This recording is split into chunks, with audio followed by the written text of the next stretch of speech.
Баршаңызға сәлем, құрметті менің оқырмандарым. Бүгін сіздерге дәмді, иісі бұрқырап шығып тұратын жұп-жұмсақ күлшен нанның рецептісімен бөлісетін боламын. Жасалу өте оңай және де жұмсақтығын бірнеше күнге сақтайтын бұл рецепті жасап көріңіздер. Және де арнама тіркелуді ұмытпаңыздар. Ыстық суымыз бен сүтімізді араластырып, жылы күйге келтіреміз, яғни қол күймейтіндей болу қажет. Секеріміз бен тұзымызды салып араластырып, қадағалап, содан кейін ғана барып аштығымызды саламыз. Әйтпесе біздің қамырымыз көтерілмей қалады. Содан кейін сұйық майымызды құйып, оны да араластырып, ұнымызды аз-аздан сала отырып қамыр илейтін боламыз. Онда міндетті түрде електен өткізіп алуды ұмытпаңыздар.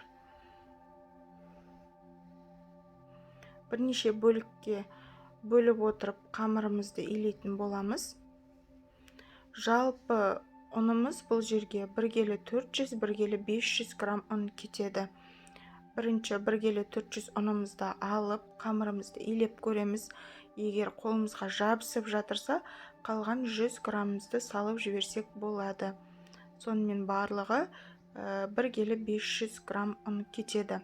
Енді әр ұнның тығыздығы бөлек болғандықтан, біз осы 100 грамм ұнды жаңағы бір шетке алдын ала дайындап қойсаңыздар болады. Мінекей, қолымызға жабысып жатыр. Ұнымызды қосып, жақсылап қамырды илейміз. Ең бірінші ескеретін жайт, бөлме температурасы жылы болу керек қамыр илену барысында. Екіншіден, қамыр жақсы иленуі қажет. Бойын алып, кәдімгідей жақсы иленген қамыр тез әрі әдемі болып көтерілетін болады. Енді салфан пакетімізбен бетін жауып, міндетті түрде салфан пакет жабуды ұмытпаңыздар. Оның үстіне майлығымызбен, яғни осындай орамалдарды қоя отырып, жарты сағатқа қалдырамыз.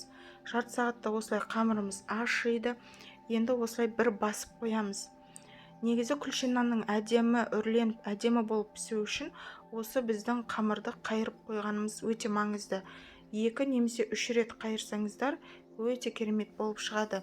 Бірақта мен екінші көтерілгеннен уже жасай берем. Өздеріңізге қараңыздар. Міне қамырымыз екінші рет көтерілді. Осы кезде аздап сұйық май құйып аламын.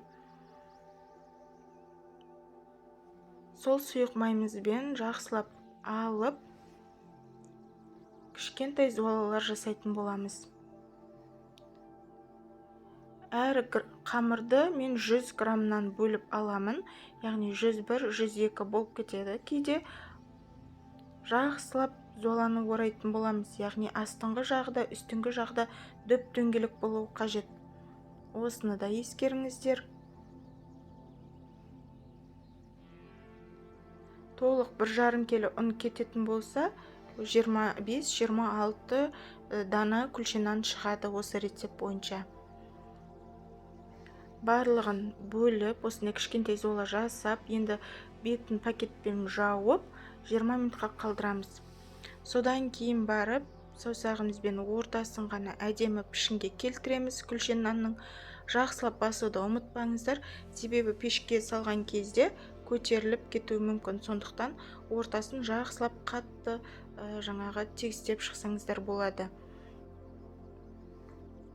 Енді осы қамырымызды барлығын осылай арасын ашып жасап аламыз. Содан кейін жұмыртқаның ағы мен сарысын араластыра отырып, бетіне жағып шығатын боламыз. Шеткі бөлігінен бастап жағыңыздар, әйтпесе ортасына жұмыртқа құйылып кетеді. Шанышқымен ортасын әдемілеп басып аламыз, себебі көтеріліп кетуі әбден мүмкін. Енді күнжітімізді аямай сеуіп, қызып тұрған пеште 15 минут аралығында пісіріп аламыз.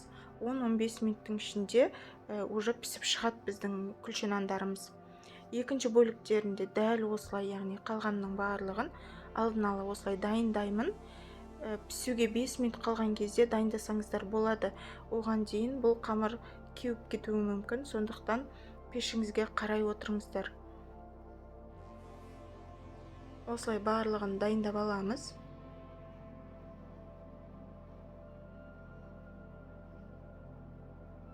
Әркімнің пеші әртүрлі қыздырады.